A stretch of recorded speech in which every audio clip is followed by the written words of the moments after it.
Hey, the boss told me to stay underneath it, so. Yeah, we hope to move around a little bit, so. All right, ladies and gentlemen, good evening. My name is Greg Batenhorst, and I am with the Ray & Associates Executive Search Firm. We were the firm that hired by the board to assist them in the superintendent search process, which ends soon, ends this week most likely. We're at the point now where we will conduct forums with both of the candidates for the position. So for this one, we have Dr. Brian Yearwood, and after that, we'll have Dr. Terry McCarty. So I'm going to give a brief bio of the two candidates because I don't want them to get bogged down a lot in the telling of their stories, because we asked the community if they wanted to submit questions for this part of the evening, and 120 questions were given to us. We've narrowed that down to 15, combined a lot of them. So we really want to get as many questions asked as possible. So I'm going to try not to get bogged down in the details of their bios. Obviously, some of their personal information and professional experiences will come out during the course of the Q&A. So first candidate you are meeting tonight is Dr. Brian Yearwood. We'll give you a few minutes afterwards too to personally come up and say hi to Dr. Yearwood. Dr. Yearwood has spent an illustrious and very successful career as an administrator for over 30 years. He has been a middle school teacher, coach, and has worked his way up through the ranks of administration as an assistant principal, assistant superintendent, chief operations officer, with his last position being superintendent of the Columbia, Missouri School District, a district of about 18,500 students. So again, a lot of those experiences will come out in his answers, I'm sure. So over about the next 45 minutes or so, Dr. Yearwood will pose about 15 questions to you. So kind of keep that little clock in your head that tells you when it's time to move on. So we're going to start out by asking you, what will your entry plan look like from the time you're offered the position and through about the first 100 days or so as Garden City Superintendent? Yes, sir. Thank you very much. Thank you all for allowing me to come before you. As we look at an entry plan, I'll be hitting the ground listening. And by saying that, I want to hear from everyone. I want to hear from my parents. I want to hear from my community members. I want to hear from the staff. I want to learn as much as I possibly can, because you can't make a decision if you don't know what you don't know. And the only way you can do that is by engaging and listening, because I want to make sure that the decisions and the direction that I'm going in, I'm getting good information. I'm getting good interactions with, because our parents and our community are the backbone of our school district. Education is like a three-legged stool. You have the school, you have, and I call my students scholars because I believe every single student has potential to achieve greatness. And then we have the parents and community. And if one of those legs of that three-legged stool isn't operating right, the whole thing collapses. And so it's critical that I hear from parents and community. I learn what are you happy about, what are the strengths, what are the opportunities, where do we need to grow? So that as I'm cultivating a game plan, because typically I will then get a 90-day plan, 120-day plan, and a year-long plan. And I want to make sure that I'm accurate in beginning to address the things that you feel are important to a school district as well. So I'll be hitting the ground running to help formulate that plan. So Dr. Yearwood, Garden City is very proud of the diversity that exists in the community and in its schools.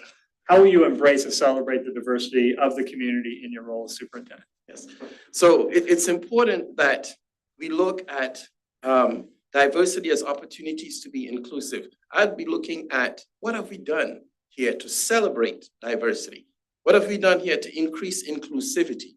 I already have seen opportunities that the city has done. I've also seen our strategic plan that is in existence that talks about being able to bring everyone in from different backgrounds. But I'm very big in making sure that we hear all voices. We need to hear from our underrepresented groups. We need to hear from our represented groups. We need to make sure that there's voice from everyone as we come to the table. And how I do that? By being very purposeful as I formulate things like my parent advisory groups, because I've done that in the past. I've done parent advisory groups where I have groups of parents I meet with very regularly, making sure that I'm able to recruit or encourage those that, again, have not had voices before, the underrepresented groups, as well as the parents who are vested and who really want to see us move forward, and bringing everyone to the table so that we can interact and I can continue to hear from you as well as you hear from me, because we have to learn about each other. We have to know, this is what I'm good at, this is what drives me as being a superintendent, and these are my goals, these are the things I aspire to, as well as how am I doing along the way? You know, how are we doing as a school district? Are we meeting your expectations? Are we meeting our expectations? And continuing that dialogue along the way so that we can learn from each other, we can build trust, because if there is no trust between me as superintendent and the constituents in my district, everything falls apart. Trust is key. And the only way you build trust is by being honest and by transparent. And if you were to talk to someone from my district, I'm going to keep it real. I'm not going to hide stuff from you. You may not always agree with everything I say, and we may not agree, but we can respectfully disagree and work with each other. But you can always get the real from me, period. Dr. Yearwood, how do you plan on becoming invested in this community? And what does it mean to you to be visible in the community? Wherever I'm superintendent, that's where I live. I'm not going to be living in Wichita and working in, well, you can't, it's too far away. But I will be living in the community. I'll be very visible throughout the community. You'll find me at Walmart shopping. And I'll be honest with you, it's not unusual. My parents would find me at an aisle at Walmart and stop me, and we'll have a conversation. I want to be approachable. I want to be seen as someone that you can come talk to, you can share with, you can talk with me. And we do it in a truly honest, upfront manner. Because, again, I'm here to represent your precious child. I'm here to advocate to make sure your child, your grandchild, your whomever you have in the school district, they have the best educational experience possible. And to do that, I need to learn and hear from you. So again, I'll be at games, I'll be at festivals. I understand we have the Cinco de Mayo festival. So hopefully there's a nice little cumbia going on there, or Mexicano and so on. You know, I'll be out there, right? If there's a parade, I've been known to put my signs on the side of my car, and I'll be the only one in the car driving and waving at everyone. I will represent, because I want my community to see me as being vested in the community. And like I said, conversations, I look forward to them all day, every day, anytime. To go along with that, how do you plan to foster strong relationships with teachers, staff members, and parents to ensure open communication and shared decision-making? So to be able to do that, again, it involves communication. It involves me talking with teachers, talking with parents, letting them get to know me get to know them. And as far as shared decision-making, we all have to understand what direction we're going in as a school district. I'm very big on looking at the vision and the mission of a school district. The vision and mission talks about quality learning and responsible citizenry and so on. That should be driving what we do in the district. A vision is supposed to tell you, this is where we want the district to go. The mission tells you how we're going to get there. And that the vision and mission of Garden City was developed by input from various constituents, parents, teachers, staff members, and so on.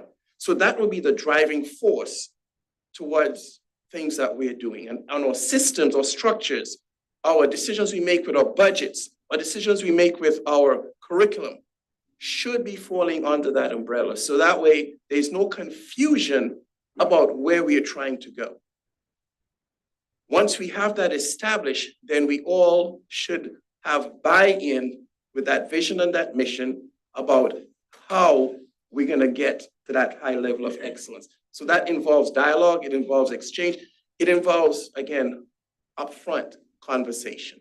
And that is with teachers, by being visible, by visiting schools, by visiting classrooms, by being visible at games, being visible at various activities that they're having, as well as with the community, seeing me out and about and seeing me participating in various events.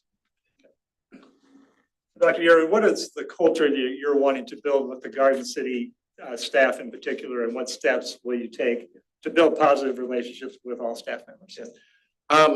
The relationship I'd love to see happen is one of trust, one in which we are all focusing on the success of every scholar in our district, every scholar, which means that to get there, we all must be rowing or moving in the same direction. It's gonna be very, very important. And to also get there, it must be fully understood about not just, okay, we want everyone to be successful, but how are we gonna make sure everyone is successful? And what steps are we going to take to review that? So in other words, if we talk about our scholars being successful, we want them to be academically successful. We want them to be socio-emotionally successful. In other words, if there are mental health issues, what can we provide? How can we mitigate that? If we have scholars that have behavior problems or attendance problems, how can we all work together to navigate so that we can cause that level of improvement? For an example, as we talk about wanting our scholars to be successful, from my research, if a scholar isn't in attendance at least 90% of the time, let me put it in a positive way. When our scholars are in attendance at least 90% of the time, they are 3 times more likely to be successful academically. And their performance level is typically 3 times higher than scholars who have missed school or are not in attendance 90% of the time. So how do we work together, for example, to raise attendance for all scholars? Very, very important. And that only occurs when we're in true dialogue with our teachers, our parents, our community, and so on, and our schools. And something that I've always practiced, and if I were to come to Garden City, well, when we interact with each other, do it genuinely. In other words, if you come and you say, well, Dr. Yearwood, I have problem X, Y, and Z. I may not have an answer. I may not have an answer you may like, but you're gonna get the truth, or I will find someone who you can interact with. And to do that, I will hold my staff accountable to ensuring that they follow through with whatever is being asked of them. I'm not saying you're gonna get the answer you want, but you will get a response that may not be exactly what you want, but you will get an honest response every time. It's very important. So let's go just a step further with that. What role would teacher voice and expertise play in your decision-making process as it relates to the academic and social emotional growth of the students? Excellent. I rely upon teachers to help when it comes to the academic growth of scholars. I have teacher advisory groups. I had one with the elementary teachers, one with secondary teachers. And as we looked at doing academic initiatives, I would seek input from them.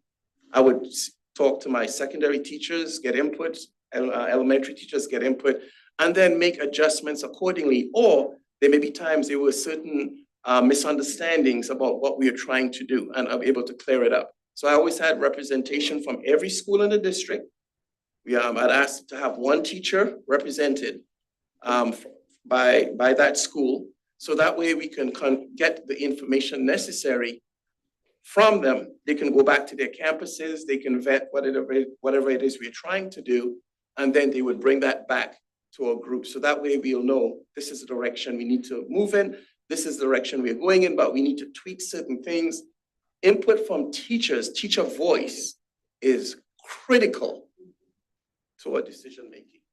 Critical to our decision making. Dr. Yearwood, please provide some examples of some of the most difficult decisions you've had to make as a school administrator and the challenges you faced because of them. Yes. That was an easy one. Snow days, closing schools. When you close schools for snow, you'll have 10 people that are saying, great decision, Dr. Yearwood, and then you'll have 10 people that are saying, you need to have your school open. For me, I focus on one thing: is it safe? Is it safe to drive on ice for my buses, for my scholars, for my parents, for my teachers, and my staff? And if it's not safe, we're shutting it down. The last thing I want is to hear a bus went off the road and there's injury. Last thing I want to hear is a staff member, a teacher, any staff member losing their traction, spinning out and getting hurt. So I always want to ensure that whatever decision I make, it's because of the safety of my staff or my scholars.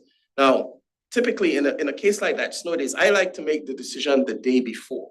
So if I know there's going to be heavy snow or something coming in the next day, I meet with my team. It's not just me. And I always work as a team. And typically, there are a variety of stakeholders that I bring to the table. And we vet things. We look at models. We look at precipitation. We look at a variety of things.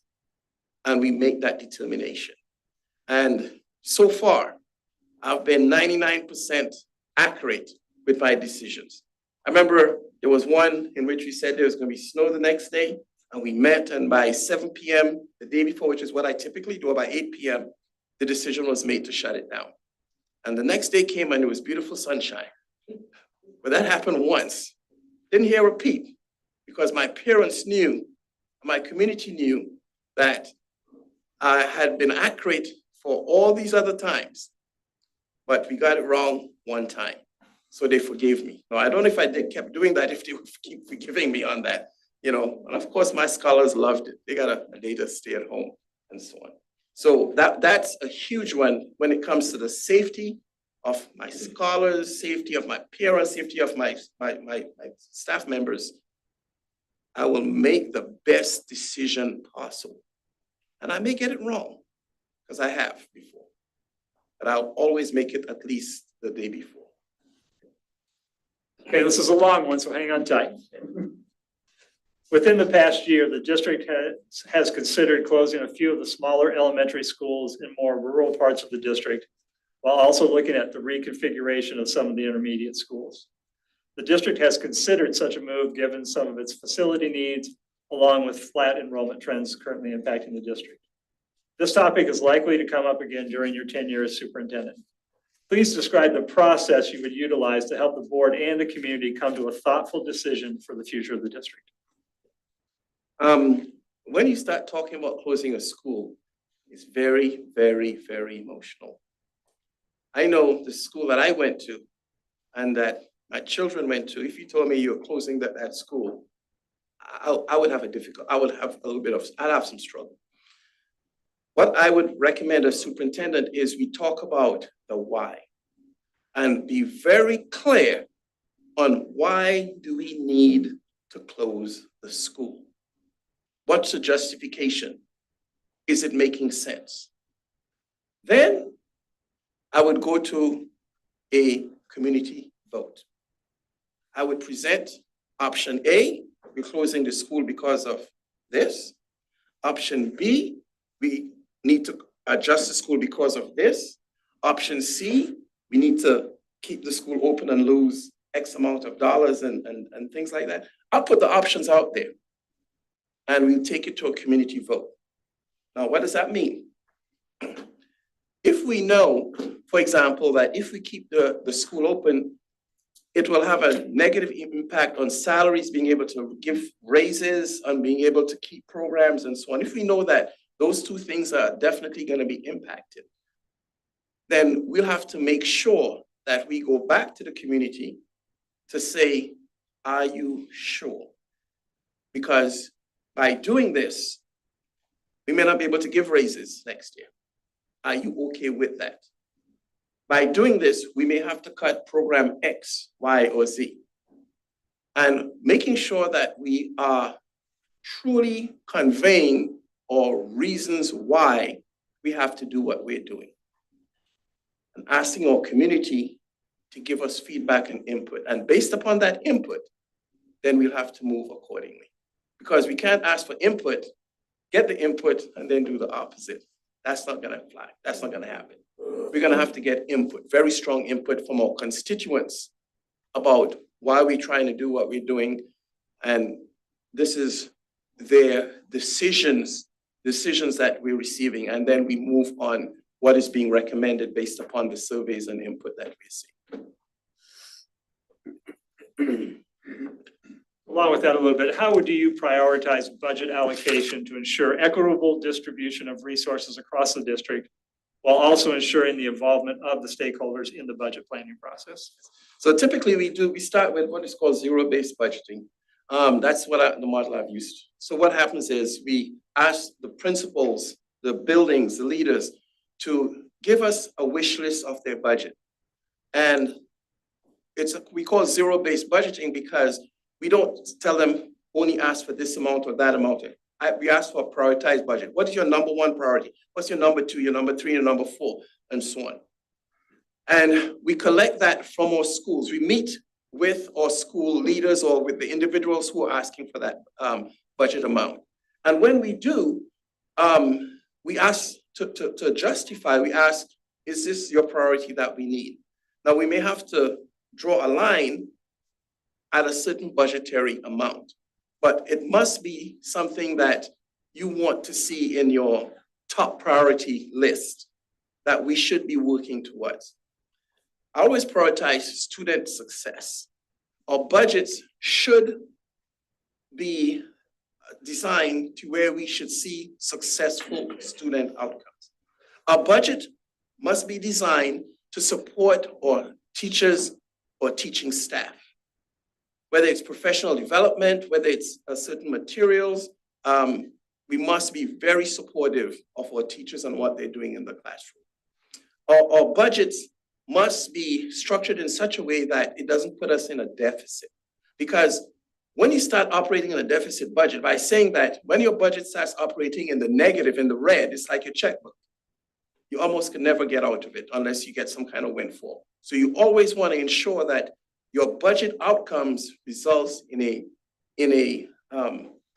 budget that is not in deficit. Then we talk about equity. So if you go to school A and school A is not performing or not doing well in the academic side, but you go to school B and they're knocking it off the ballpark, you may have to add additional resources to school A to ensure that they have what they need so they could be knocking it out of the ballpark. And those are the types of budgetary questions that we must bring to the table. In my districts before, we tiered the schools. We had our tier 1 school. So those are the schools that weren't making state academic mandates. They were not performing well academically. And as such, we had to make sure that they had additional resources at the school. So let's say they're struggling in reading and proficiency rates in reading are way low. We can't say, well, we can't give you any more and we expect you to improve. What we'll do is we'll make sure we provide the resources necessary for you to improve in your reading scores. School B that's doing well, we will maintain, right? It doesn't mean we take away, we'll maintain along the way. So school B will still get what they normally have, but resources will need to be allocated in areas where there's definite deficiencies. Another big one is in safety. Making sure that our buildings are safe, or making sure that our buildings provide that quality environment to ensure that our scholars are in those buildings and they're feeling safe and it's a good building. So, for example, if it's leaking, if the roof's leaking, right? And this has actually happened. I was at a school where things were leaking, towel fell, almost hit a scholar in the head and things like that. That's not school. We have to make sure that our budget allocations provide an environment that is pleasing, that is safe, one that our scholars can go and not worry about getting hurt or injured or anything like that. So those are some priorities that I'd be looking at to ensure that our buildings have what they need and making sure it's equitable, because the outcomes that we expect is that all scholars rise and improve. And our budgets have to reflect that, even if we have to add a little bit more over here in school A to make that happen. So let's drill down to a more specific area in light of that.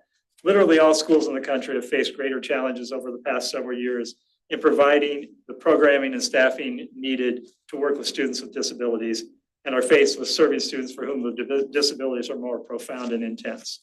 What steps will you take to ensure that students with disabilities receive the highest level of programming and support, and that staff members working with them have the resources and training necessary to serve them well? Oh, absolutely. One of the metrics that I look for with our scholars are called our growth metrics.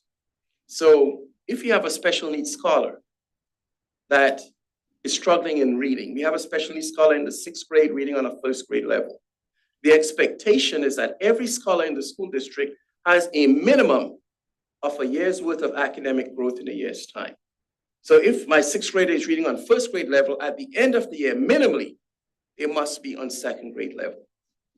And we have to provide the resources, the training, whatever we need to ensure that scholar is making progress. On the other side, if you have a 6th grader who's reading on a 9th grade level, at the end of the year, they should be reading on a 10th grade level. So whatever resources we need to provide, whatever training we need, whatever we need to ensure that scholar is successful, we will have to do that. If it requires additional professional development, additional coaching, additional mentoring, additional supplemental tutorials, whatever is needed, we will look to provide that for that scholar. Because at the end of the day, our mission is to provide a quality and excellent education. And to do that does require us to go the distance in providing additional materials and additional help, additional training in that regard. So this goes a little bit along the lines of what you started to talk about. So what is your specific plan to ensure that all students reach grade level expectations or beyond in their core subjects? So when we talk about every scholar reaching grade level in their core subjects, we know not all scholars are on grade level in their core subjects. That's not happening. What is happening is we take the scholars where they are, and we must grow them towards we're getting on grade level. But it's a process. So a scholar that's in the 6th grade, like I said, reading on 1st grade level, we're not going to expect that that scholar is on 6th grade level after 1 year. Let's be realistic. We hope they are, and we want them to be, but in reality, we have to develop a stair-step progress so that scholar can get there. It's like, everything we do in the learning process. We see a baby. What does a baby do? Baby can barely crawl, can barely stand. Baby starts crawling. Then after a while, baby starts walking. Then after a while, baby starts running. There's a progression there. In education, that's what we want to see is a progress, a steady progress, with the hopes that at some point, there's a jump. There's a progression that pushes that scholar further along. Remember I said minimally a year's worth of growth in the year's time. What I've seen happen is as goal setting is very huge for me. So teachers set goals, our scholars set goals, and we expect those goals to be met. And sometimes, or most times, what I've seen happen is the goals that are set, the scholar, the teachers, because of their input, they leap over those goals. I remember setting goals of 55% growth in the district I was in. 55% expectation. Typically growth was somewhere like at 40-something, 50%. Results came out, we were at in the 60s. The district that I just came from, like I said, we were at a 70, rating by the state, 70. And that's including our special needs scholars or L's and so on. We ended up with the 86.5, the highest growth in the state for districts our size, outperformed everyone. Why? Because we set progress measures that we had to meet, and instead of meeting them, they blew past them. And typically that's what I've seen happen. District that I came from in Texas, being an F district, we set goals for them, and 2 years later we were a D district, and then about a year later we were a B district. So goal setting is key, but not unrealistic goals. It's goals where progress is expected in short term with the hope and the expectation is there's a leap that occurs. That's how I'd be working towards improving the academic environment. You referenced school safety a little bit earlier. How will you work to maintain and grow the relationship between the school district and local law enforcement? And what specifically will you do to ensure that all students, staff, and visitors are safe in the schools? So audits, safety audits to determine what's happening in our schools. Is our school safe? Do scholars feel safe? Do teachers feel safe? What do the professionals say we need to change and adapt so that our environment is a safe environment? I know, for example, in my district, we implemented what is called a weapons detection system. Why? Because we did certain audits and we found out that, there's a possibility of certain weapons getting into the school. Listening to our scholar voices, it already originated with some of our scholars asking for us to implement, or high school scholars, a weapons detection system. So again, collecting the data that we need, make sure we audit, we're setting up the right audits, and we are listening to the results of the audits to make sure that we move forward, as well as listening to our professionals, listening to our police officers that are present, listening to the professionals that actually do this for a living on a day-to-day basis. Because the last thing we want is to have an issue, a compromise that results in results that are just devastating. So we have to continuously look at the audit results, look at the data that we have coming, and listen to the voices, and then make a determination about which way we are going. And the weapons detection system, we got that implemented. It was a little rough start. I never forget the first couple of days, lines were around the building, with individuals getting in, and we had to make adjustments. Now today, no lines at all. It's just everyone's just flowing through like it was nothing. Just like we would, at the airport or at Walmart or wherever they have those detection systems. And it has paid off, The scholars knew they were listened to. Our parents see us making every effort to ensure that their scholars are safe. And it's working. What would your biggest fan and most vocal critic say about you as a school leader? My biggest fan, my number one priority is scholars. They would say that. Would say there'd be no stronger advocate for scholars than Dr. Yearwood. Because he means when he says he wants all of his scholars performing, that's what they're gonna get. My biggest critic, what would they say? They would say, he doesn't have much patience for red tape that slows down the process of getting things done to benefit scholars. I've had to sort of temper, because there are rules we must follow. And again, I'm not talking about circumventing the rules or doing anything illegal. That's not it. But sometimes when we know something is great for a scholar or scholars or a school, sometimes the process gets bogged down. And so I've had to learn to be patient and let the process follow through, because I want it done yesterday. I want it done immediately because of the benefit to our scholars. And I've had to learn that patience. If you are chosen as the next Garden City Superintendent, what do you think the district will look like 5 years from now? The envy of Kansas. The envy of Kansas. Still want to know how we did it. Everywhere I've been, when I was a principal, I took over an elementary school that was 90-some% poverty and struggling academically, F. The teachers were told, go teach there for 3 years, and then you get to choose where you want to go in a more affluent school. And I took him from an F to a B in 1 year. And they stayed there for 7 years, and then we were an A-rated school, 5. I took over a middle school, turned them around in 1 year. Went to a school, a district. I was invited there as an assistant sup. Schools were failing. The superintendent knew me from my previous work. Improved drastically. No schools were failing. Last school, just before I took the superintendency in Texas, I mentioned F to a B. My district I just left, going from a 70 to 86.5.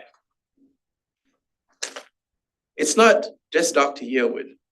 It's me collaborating with talented individuals in the district, or cabinet members, or assistant superintendents, or teachers, listening to our community members. It's a team effort. But my strength is in communication, my strength is in working collaboratively and really valuing the input that comes our way. And the input doesn't always have to be positive. You know, sometimes the input could be some stingers. Dr. Yearwood, you don't know what you're doing. Well, tell me more. Why do you say that? Tell me, give me some input. And me listening and rationalizing and saying, you know what, you're making sense. So you know what, we may need to talk some more about that. We may have some different views. Working with that team to build the school district up. It's not about Dr. Yearwood, the superintendent. Yes, I carry the title and the hat. It's about the team that Dr. Yearwood is working with to elevate the school district. That's how we become successful. I know this is going to break your heart, but this is the last formal interview question of the day.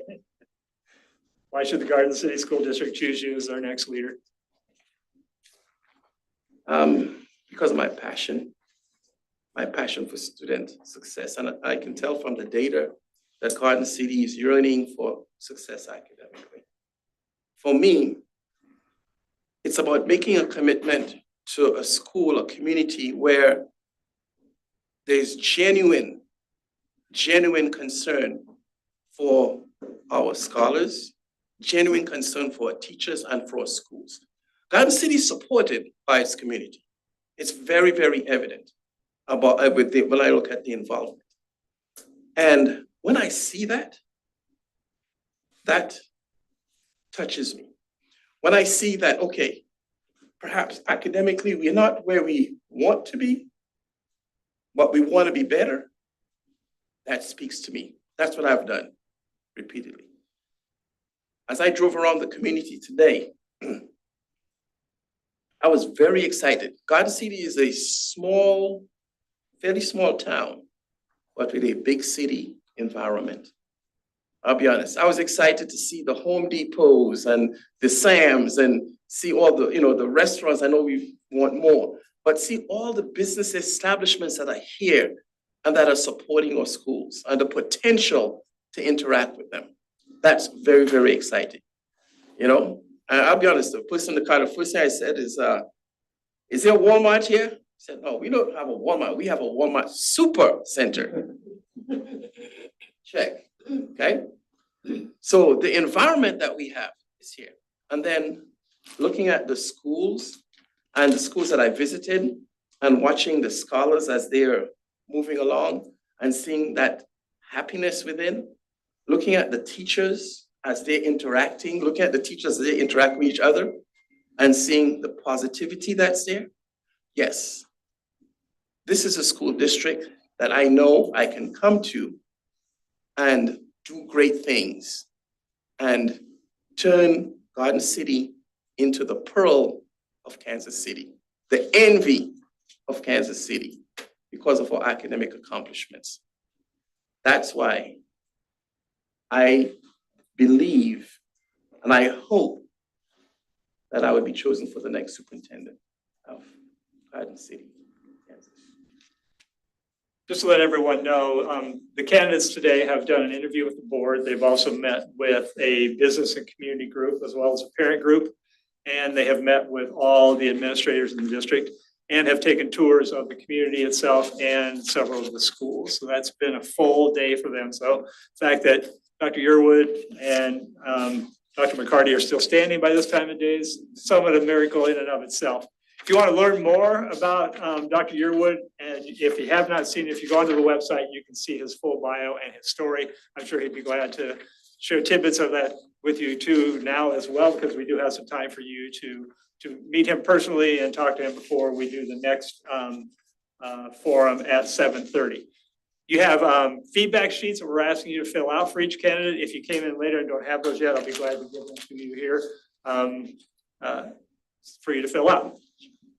So thank you, Dr. Yearwood, for being here. Thank you. You. It's been a pleasure. Thank you. And let's take the next 15 minutes or so if you'd like to come up and speak with Dr. Yearwood, ask him more questions if you'd like, and just get to know him a little bit.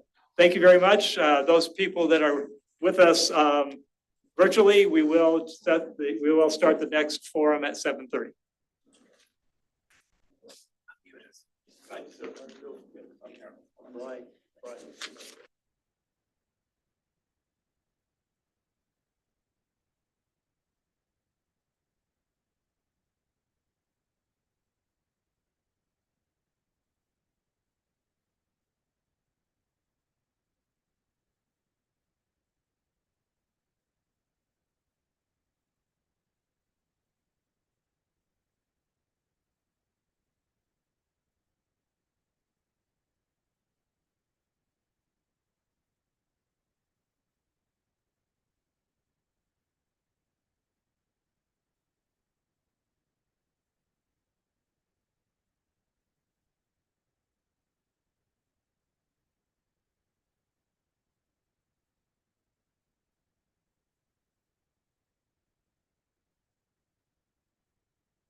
Oh, yeah, no, I don't know that ever. I'll be back.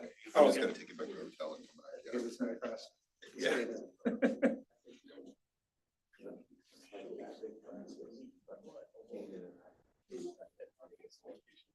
People in the audience and online will begin in about 3 minutes. I'm sorry, sir. Yes, sir. And or when our candidates here. Is that my? That's yours. Okay. Let me get on to your way. Thank you very much. Thank you, sir. Appreciate it. Pleasure. Nice meeting you. I see you. No, I got it. Microphones are now on, by the way. All right, thank you. Don't say anything bad about your neighbor. I think that was a heartfelt sentiment, although sarcastic. It's hard. Join the club at this point, everybody.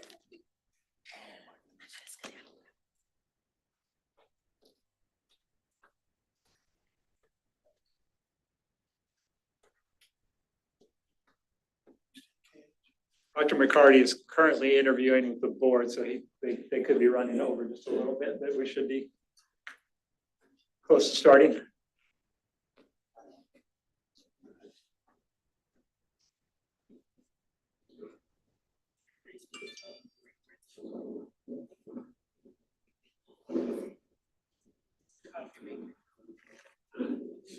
Those questions that you asked the gentleman will be the same questions you're gonna be asking the next candidate. Yes.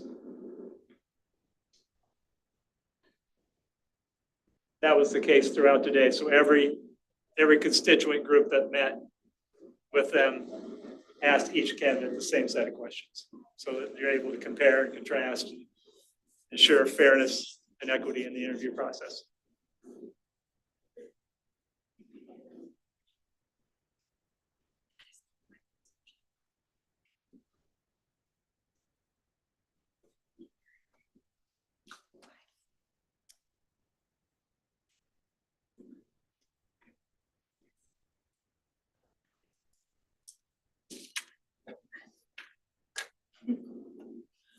No thanks. There's probably one in my car. I don't want to be on camera. I'll do it for you because I want cookies. Oh, thank you.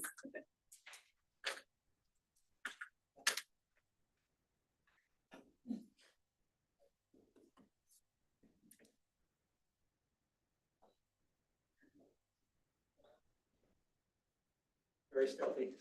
That was my goal.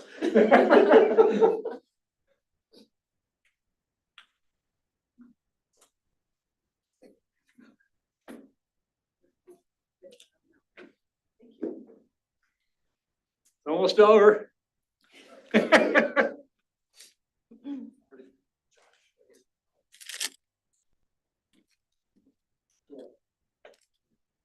Okay. Do you need a few minutes? Oh, I'm perfectly good. Right. Okay. I'm just going to give you a brief.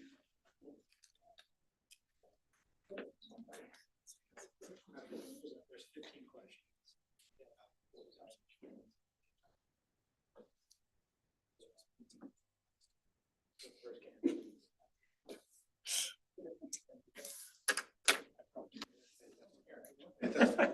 Okay, ladies and gentlemen, we are ready to roll with our second candidate. This is Dr. Terry McCarty. Dr. McCarty has a distinguished 35-year career in education. He'll be able to fill in some of the information with you as it goes on, but currently he is serving as the principal of both South Gray High School and Montezuma Elementary. Prior to that, though, he's also been superintendent of the Perry Public Schools in Oklahoma, and 4 years in Stillwater, Oklahoma Public Schools as an assistant superintendent of operations, and a very distinguished career in as a building leader at Manhattan High School in Manhattan, Kansas. That gives you a little bit of his background. He'll, like I said, he'll interject more of his background most likely throughout his answers. So we welcome Dr. McCarty to the conversation. We will be asking the same set of questions we asked the first candidate. So we're just going to jump right in. Fantastic. And please stand as close to this as possible. All right. And I'll kind of Super. shuffle back. I feel like I'm on a game show. There you go. So Dr. McCarty, what will your entry plan look like from the time you're offered the position and through about the first 100 days or so of your time as Garden City Superintendent? I think that will entail a lot of meeting with everybody, to be honest with you, starting with the Board of Education, because I think it's important that they just get to know who I am and I get to know them individually. I think we have to have that board superintendent relationship. And I think that that's critical to get that off started. I think that once we get that accomplished, and these things aren't going to happen, just not going to take one day. It's going to take several meetings throughout the day. But then I'll be working with the district, the cabinet here, the leadership committee, whether that's budget director, human resources, definitely communication, because that's key in this district or any district for that matter. And then I start going out into the building levels and meeting with building principals and getting a feel for them. And again, a lot of this is just having conversation, because I think through those conversations, you start to understand what people are like, you kind of get a feel for their disposition, their mentality, what their needs might be, what their wants might be, and we'll try to kind of keep those scripted and written down and formulate plans. And then my plan is to really try to get out into the community in whatever way I can. If there are PTOs or if there are site councils or whatever, really make myself available for people to kind of get to know me as well. My plan is to get here to really immerse myself in the community and let people get a feel for what I am and what I'm about and what I can bring to this district. And again, I'm really, really proud of my career. And he mentioned a brief kind of a biography on me but I've been in a lot of different positions throughout my career, and starting in a little town in Healy, Kansas. If you've ever heard of Healy, you better heard of Healy? Yeah, they just closed down. They had 5 kids in high school last year. So that was my first teaching job. And then I go from there to another smaller school up by Manhattan. And then I end up at Manhattan High School and down in Oklahoma. And one of the things that brought me back to Kansas was my wife is from Montezuma, and her parents were both very, very ill, and we needed to get back out here. And so it was a really tough call to come back, but not to be from Western Kansas, but just to leave where I was at. And her dad passed away when we got out here, but that's the reason. I mean, if people wanted to know why we left a superintendent position to come out to be a smaller school principal, those family issues take priority, and that's what the priority was. So anyway, I'm really, really thrilled to be here. Been out here at least once a week since we've been in Montezuma. So I really like Garden City, and I like the people, and really look forward to the opportunity. Let's go a little deeper on what you were just talking about in your intro, and that's how do you plan on becoming invested in this community, and what does it mean to you to be visible in the community? Well, you know, after a 35-year career and being at small schools, large schools, and the various positions that I've had, I attend every function that there is, whether there are elementary Christmas concerts or football games or scholars bowls or musicals or plays or whatever. Anything I can to get myself engaged, to be around people in all buildings. And that's never deterred me from that. I was kind of raised like that. I have a dad who was 35 years in the profession, somewhat as a coach and teacher, and he was actually at the college level for a while, but started off at a very small school. And so that's how I grew up. And so my entire life, I've not known anything different except to go to these things, because I used to go with him, or I played those things, or I've been in administration that long. And so it's a natural deal for me. I've got a long career doing that, but as I told, I don't know which group I talked to earlier, it's kind of lost track after 14 or 15 of them. Wasn't quite that many, seems like. Right, but kind of get energy off that, you know, it keeps me young. As crazy as that sounds, because some people would think that it would drive you crazy and make you old, but it doesn't. And I think when you're around young people and you're around teachers, there's a lot of livelihood to that. It puts a little bounce in your step, and I think you have to do what you can to stay relevant. And I said, by doing that, it does keep you young. So I enjoy it. It's what I do. It's what I know, and it's who I am. And so you would see me. You would see me, and I would hope that you would come up and talk to me. I think you probably know that Garden City is very proud of the diversity that exists in the community and its schools. How will you embrace and celebrate the diversity of the community in your role as superintendent? You know what? That's one of the things that I miss about being in a smaller school. Having served in Manhattan High School, I don't know if you guys are familiar with Manhattan, but it's very similar, about 7,000 students enrollment. And at Manhattan High School, we had 54 languages spoken in the district. And you're going, oh, that's crazy. But, you know, when you throw in Kansas State University, Fort Riley, American Institute of Baking, which is located in Manhattan, we had literally people from all across the world there. And I love that. I loved the component of just, one, knowing that I was the principal and in charge of this cool bunch of kids walking the halls, but they come from everywhere, you know? And I've said this respectfully, some days it was like a used car lot and some days it was mixed nuts, but that's what made it go around. But it really, I thrived in that arena. And I think when you get into the larger systems and you experience that diversity and you get to understand different cultures and ethnicities, It just brings the district to life. And so that's one of the things that does excite me about being out in Garden City. So how do you plan to foster strong relationships with teachers, staff, and parents to ensure open communication and shared decision-making? Well, I do think in the various positions that I've held, my experiences growing up, being around my dad, being in the positions that I've had, not just the districts, but I'm a very, very, very clear and transparent guy, and I have an open door to my own detriment. People come in my office and, you know, it's the standard question, are you busy? No, you know, so, but I'm usually typical all smiles, and I tell them usually, if you just want to bring Diet Coke and peanut M&Ms, you get whatever you want, and we'll have a great conversation, but that will get you what you want.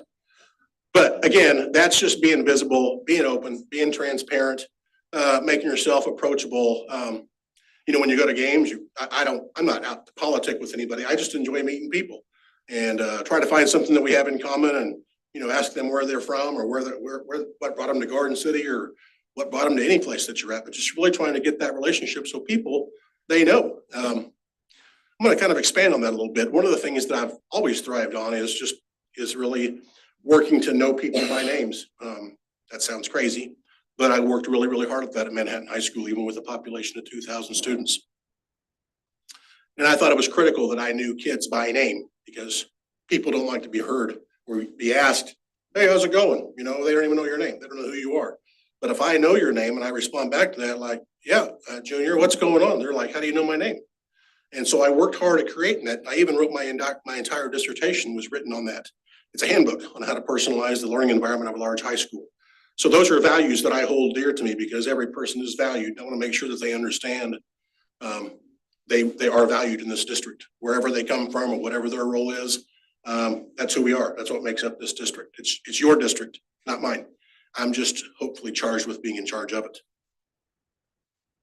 What specific steps will you take to build positive relationships with all of your staff members? And in addition, what role does teacher voice and expertise play in your decision-making process as it relates to the academic and social emotional growth of the students? I can repeat I it. should have wrote that down.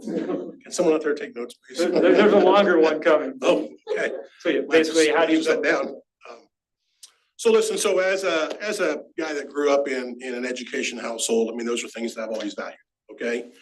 But when I got into teaching and when I got into administration, once I became a principal, I wanted to be a teacher's principal. Not that I just did whatever they asked me to do, but as someone who really understood what they're doing and someone who empathized with them, not from a bad situation, but knew what kind of challenges that they were facing. So I always felt my job as a principal was to make sure I really equip our teachers, advocate for them, encourage them, support them, provide them with what they need to be successful in the classroom. Whatever other baggage is out there that you have going on that might take you away from that, let me handle that. But you take care of teaching and learning in that classroom, and let me take care of some of the other stuff. So after I really, you feel real strongly about that, and you get into the central office, whether it's as an assistant superintendent or superintendent, well, now I want to be a principal's or a director's superintendent, because I've been in those same shoes that they're in, and I know what kind of things that they have. So I really have a great deal of understanding about the different roles that are in the school systems, whether they're small schools or large schools or rural schools, whatever they might be. I've been there, and I've been there with them, and I've been there in the trenches, and I know where it's at. And so I think just really having the ability to listen to people, to value their input, when you get onto the role of the teachers and the morale, I think it's important that we listen to them. I think the job of a teacher in this day and age is more difficult and challenging than it's ever been. And I think more and more is expected of them with less and less maybe financial support and even other areas of support. But I also think that I think the last several years, I think there's been a real emphasis on social and emotional learning. I think that that's played a part in that. And I think providing services for our kids that might need that. And sometimes superintendents need that too. I'm just saying those are necessary things that you have to have. And sometimes they might not be able to get that in their environment, but we're going to make sure we take care of it. And so those all play a part, and they're important parts in that role.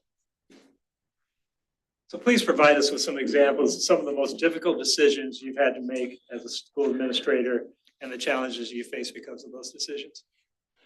Yeah, I think some decisions are when you have to make staffing and budget cuts, when you don't want to make budget cuts, but that's the way things are dealt right now. Those are always very challenging. And, You know, these are teachers or employees that you've invested in, and you believe in them, but you have to make cuts. Unfortunately, when you're getting less and less money, something has to happen someplace.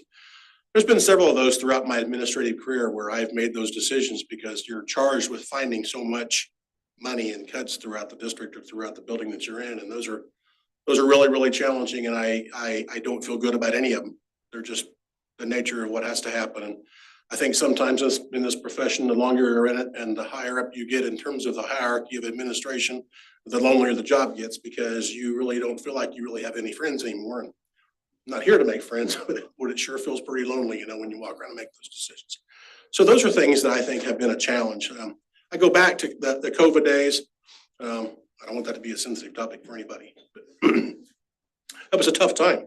It was a tough time for us as a school and for all school leaders. It wasn't just school leaders. There was a lot of different areas of the workforce and whatever, but those were hard times. They were confusing times. We were not prepared for that. We were not prepared to go to distance learning and virtual learning. We didn't have the devices that we needed to even go to distance learning. We didn't have the training we needed to make sure that we were prepared for our teachers to address distance learning. But we were still asked to do so. That's just from an educational part. From working with the students that were not in school, that might not check their emails regularly from the school to let them know that this is still accepted or this is what's expected for them. You're still charged with trying to create some sort of a virtual learning environment when you don't even know if your kids are having access to this, whether they have connectivity issues or not, whether they're capable of having connectivity issues. So that was probably the biggest challenge that we faced. And I think part of that was it hit quickly and you're knowing that you're not prepared for it, but you still have to address it. And so kind of knocks you back on your heels a little bit until you get your balance and you come back up and get a feel for that. But I do think we overcome that, but it was a challenge. Okay, hold on tight. This is a long one. Within the past year, the district had considered closing a few of the smaller elementary schools in more rural parts of the district, while also looking at the reconfiguration of some of the intermediate schools. The district has considered such a move given some of its facility needs along with flat enrollment trends. This topic is likely to come up again during your tenure as superintendent. Please describe the process you would utilize to help the board and community come to a thoughtful decision for the future of the district. Yeah, that was long. I do think one of the most important things I can do if I were for the position is really just come in and learn and listen and learn. Obviously, there's done a lot of work on the ground prior to my arrival that's not going to be resolved in 24 or 48 hours upon my arrival. So it's going to take a while to kind of acclimate yourself to exactly where we are and where we are in the process and what are the most important needs and why are we addressing these things and why are we moving forward with this. And I do think that that's where the superintendent has to demonstrate leadership. And I do think that that is the role of the superintendent. I think the board is, they're elected officials. Those are very, very, probably sometimes a lot of thankless positions that they're in. Being forced with tough decisions, but knowing that you're still in charge of the budget for that district. You're still in charge of making sure that we are, meeting payroll, that we're adequately staffed, that we have the best facilities, infrastructure, that we don't have a lot of waste out there. And if there are ways and if there's a move to make that happen, then we have to fully investigate and we have to communicate that with all of the different stakeholders, whether those stakeholders are supportive of that or not supportive of that, that really doesn't matter. We have to make sure that we do our due diligence of communicating what the initiatives are, why we're doing this, and ultimately at some point, sometimes you make decisions, and that's something I have learned in this profession. Not all people agree with, and they're not happy. And our goal is not to go out and make people unhappy. It's just we are charged with making sure that we are running a school district. And when you're doing that, and it's with public money and it's with money that you get from the state, you want to make sure we're getting the best bang for the buck and how we do that to provide the best education possible. I've also been through a couple of different school systems where there has been great reconfiguration, and that's based on just classroom size. It's based on your building occupancies and what kind of enrollment that you have in there, how we redistrict and how we rezone those schools, because I can't have 850 kids in a 600 capacity building over here and have 150 in a 500 capacity building. So again, those are constant variables that you have to take into effect, and really communicating that to people it just requires a lot of effort. I think a lot of communication, I think a lot of listening, and I want to make sure people understand that their opinions are valued. And again, I'm not out to make anybody mad, but at some points there might be decisions that are made that are not popular, maybe that people don't agree with, but they're still in the best interest of the actual school district that's involved.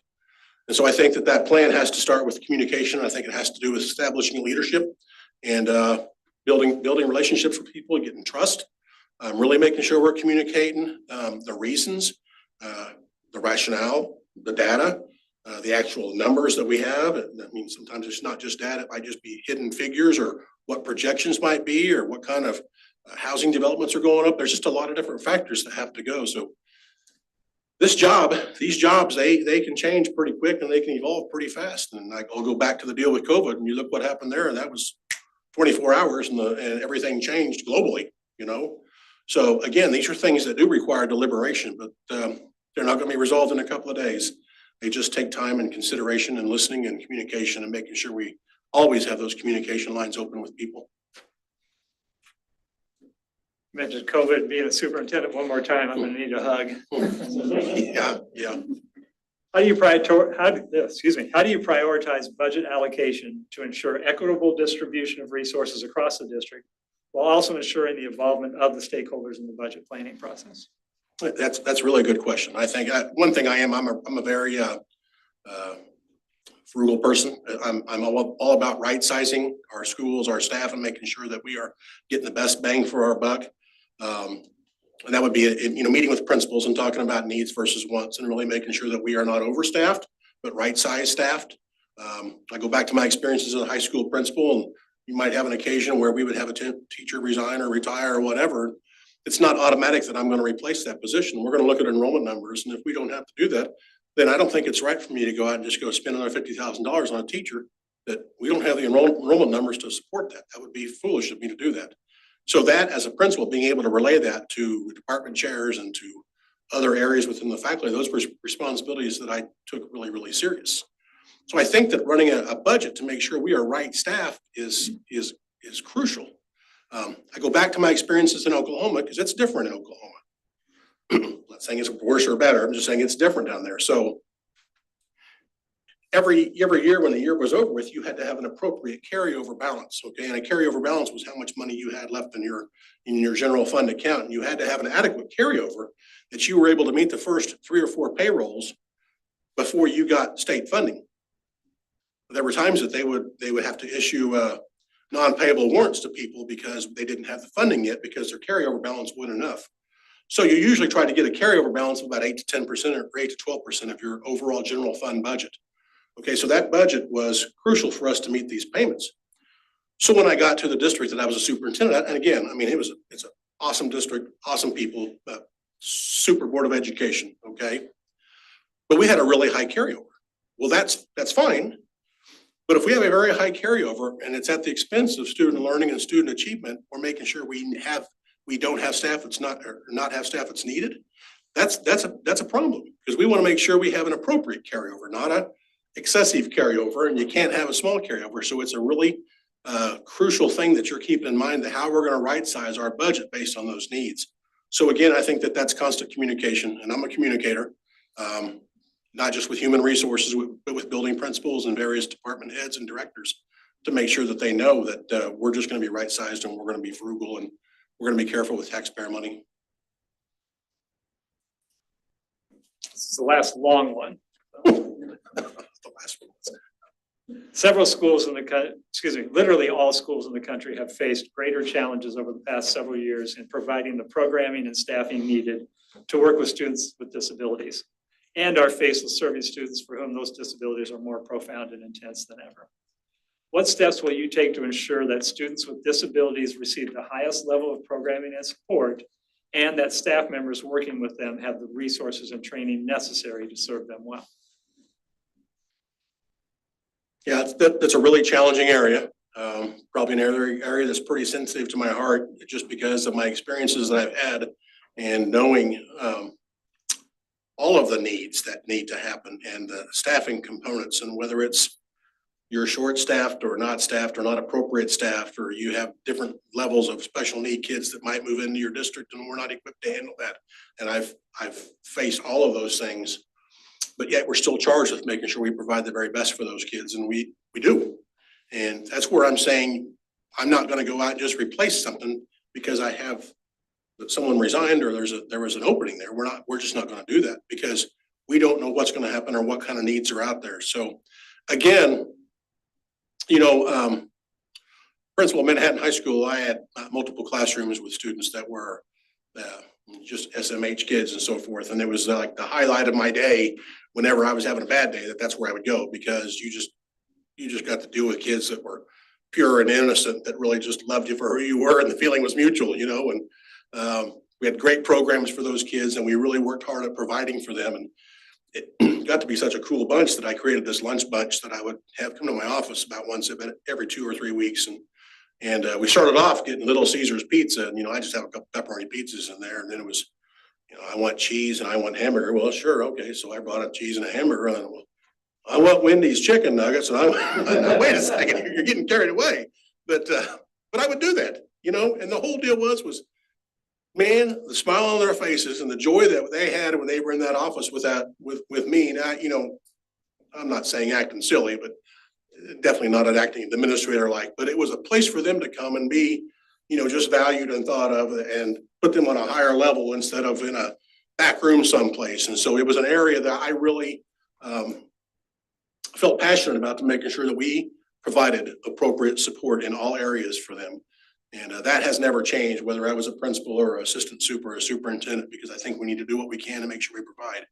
And again, it goes back to budget and budget decisions that you have to make, but just have to make sure we look into that and making sure we provide for that. What is your plan to ensure that all students reach grade level expectations or beyond in their core subjects? Well, again, I don't ever want to put myself on a pedestal. I'm not on a pedestal, but I promise you that if my expectations are met, yours are being met, because mine are really, really high. And even my days as a principal, we were America's top high schools my last 6 years. That was top 5% of all 27,000 high schools across the country. We were in the top couple of percent. And a lot of that was just on academic achievement, but there were personnel issues that were involved in that as well. Again, they're not popular personnel decisions, but they're changes that I might say, hey, instead of you teaching this AP curriculum, this person's going to teach this. You're going back down to an American history class or a world history class, but you're not teaching the AP anymore. And so we're trying to build up these programs and build up the expectations. And I don't want it to be just about kids that are taking AP courses or really trying to achieve high on an ACT. I think that goes across the board. Cool things that I think that I've done, even with kids that might be struggling academically. I used to get a D and F list that would show me any kid that had D's and F's. And I would just go into the cafeteria. That's how I got to know every kid by name. And I would go talk to them and say, why is your name on this list? Well, I don't know. I said, I'll get it next week, and your name better not be on there. You understand me? Yes, sir. And by then I'd know his name. And so I'd watch his name. So I had a kid come in my office. This is at a small school. This was right before the semester got over with. He says, hey, Dr. McCarty, you checked my grades? I said, well, yeah, I did. I just got the list. He goes, I have no F's. They're all D's right now. And he'd raised about 5 of his grades because I'm on him, And I know it's a smaller school, but you work to create that environment, establish an expectation. So now I just talked to the kid, and I promise you, this is a true story.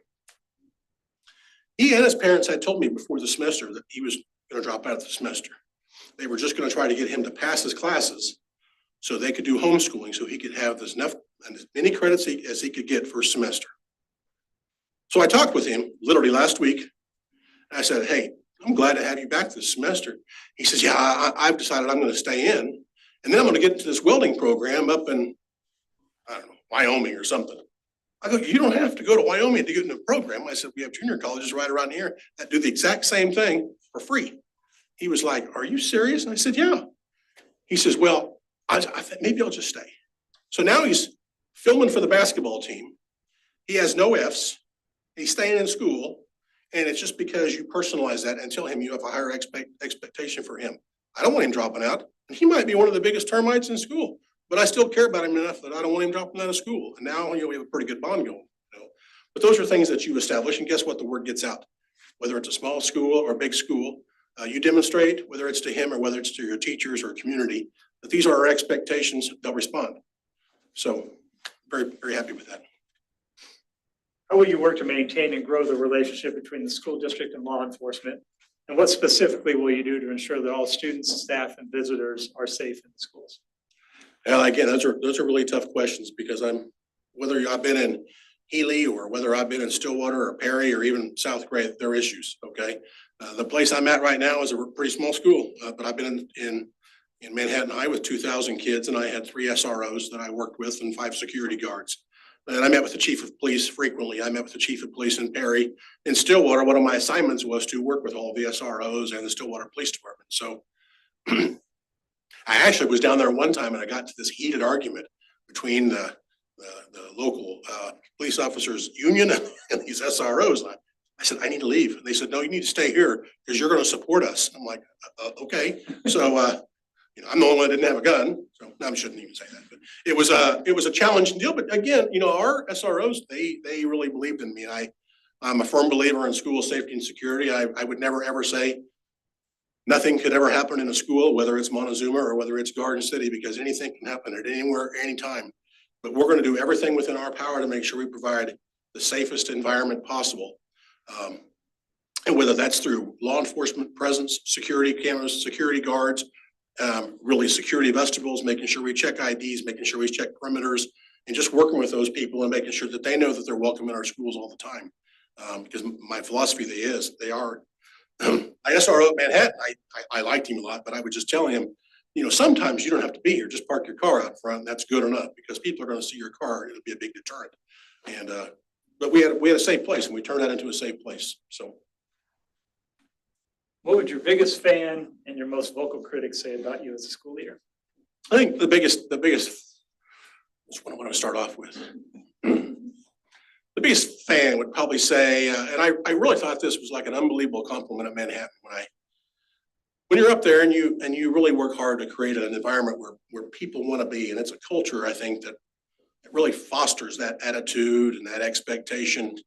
And I can remember a parent came back to me like several months later, and she says, we walked in the first day of school, and she said, there you are standing at the top of the stairs, greeting all these kids by name, smiling, optimistic, positive, making kids feel welcome. And all I could think to myself was, we finally have a guy who gets it. And that stuck with me for a long time because probably the best compliment I ever got, because it's true. You have to work hard to get it. You have to put yourself in a position to get it. That get it is just working with kids and working with community. And pretty soon what had to transform during that time, I thought was a pretty incredible place. And this is a little success story. But I remember when I left Manhattan High School, WIBW, which was a TV station out of Topeka, came out and interviewed me. So we get done with the interview, and she turns off the camera and she goes, I'm just going to tell you this very personally. She says, I go to small schools, I go to inner city schools, I go to schools in Topeka, rural schools, at school. And she goes, there is nothing like the feeling I get when I come into Manhattan High School. She goes, this is a total different place, and it's what you do. That's what makes it so special. And those are things that I strive to do because that's who I am. And that's what I'm about. In terms of a biggest critic, I've made mistakes, trust me. But in terms of a critic, I don't know, caring too much. I don't know. I instituted these advisory programs at Manhattan High School, and these advisory programs were meant to make sure that every one of our students had an advocate and to make sure that every single kid was known and cared for, and that they were pointed in the right direction. And I actually had a board member up there tell me it was too fuzzy feeling and said that we need to get back to making sure all these kids were taking, higher level courses in ACT. And I had this, a large population that just needed someone to advocate for them because no one knew them. They were slipping through the cracks. And we started these advisory programs to make sure every kid was known. So I guess if that's a critique, that's probably all I can think about on that one. If you are chosen as the next Garden City Superintendent, what do you think the district will look like in 5 years? Well, I don't know. So when I used to teach in Healy, which is about 45 minutes north of here, a little northeast. Okay, That was back in 1990 to 1993. That was a long time ago. And coming back to, when we go back to see my wife's parents in Montezuma, it's not like you just hop in the car and come to Garden City, but I don't know, it probably several years ago when we come out here, I'm like, this isn't the Garden City that I remember, because it has just changed dramatically in the last several years, and it has just really blown up and exploded, and it's turning into this regional hub. And I think people want to be here. And I think the schools play a huge part in that, because good schools are good. Great schools attract people, and people want to be here. So I anticipate there being more growth. I anticipate there being more housing developments opened up. I anticipate more levels of infrastructure throughout the city. So I think that some of the things that they may be experiencing right now that may be challenges, I would say that those challenges are probably not going to go away anytime soon. I think they're always going to be happening. It just depends on what way, shape, and form, which further accentuates the need that you have to come together as a district and continue to make decisions about what's best for the district. And so that's what I would anticipate happening. So this is very disappointing, but this will be the last question of the day. I will tell y'all, it's been a long day. Why should the Garden City School District choose you as their next leader? Well, I think it's important that I say this because I've said this to several groups. It's not a canned statement, okay? I'm not just applying for a job, I'm applying for this job. I'm not applying for other jobs, I'm applying for this job. I want to be the superintendent of Garden City. I was here several years ago. Maybe the timing wasn't right, whatever. I didn't ever think I'd get the opportunity again, but I'm here. And I'm ecstatic about the opportunity to be the superintendent of Garden City. It's not an ego deal, but I do believe it's a confidence deal. That I do believe that I'm the right guy. I think I was the right guy 3 years ago, and I think I'm the right guy now. The only difference now is the timing's right. So thrilled to be here, humbled to be here, looking forward for an opportunity, and that's why. So just in case any new people have joined us either in person or online, the candidates have been through a series of interviews throughout the day. They have each done an interview with another interview with the Board of Education. They have been involved in interviews with community and business leaders, with a parent group, with the whole group of administrators from the district, and have done these forums this evening. They've also toured the schools, many of the schools, and have toured the community. So they've been immersed in the process the entire day long. Reminder, if you want to learn more about Dr. McCarty in his bio, this can be found on the website, or you can come up and take a gander at it right now. We do have some time for you to come up and talk personally with Dr. McCarty, if you so choose, but if not, we really appreciate your time. Appreciate all of you who joined us online to view tonight. Those of you that are here, if you'd fill out the feedback forms now for Dr. McCarty and turn those into me, we'll move forward, and thank you for being part of our process. Have a great evening. Thank you all for coming out tonight. I know it's cold, so thank you. Okay, great. It's a pleasure meeting you. Nice to meet you.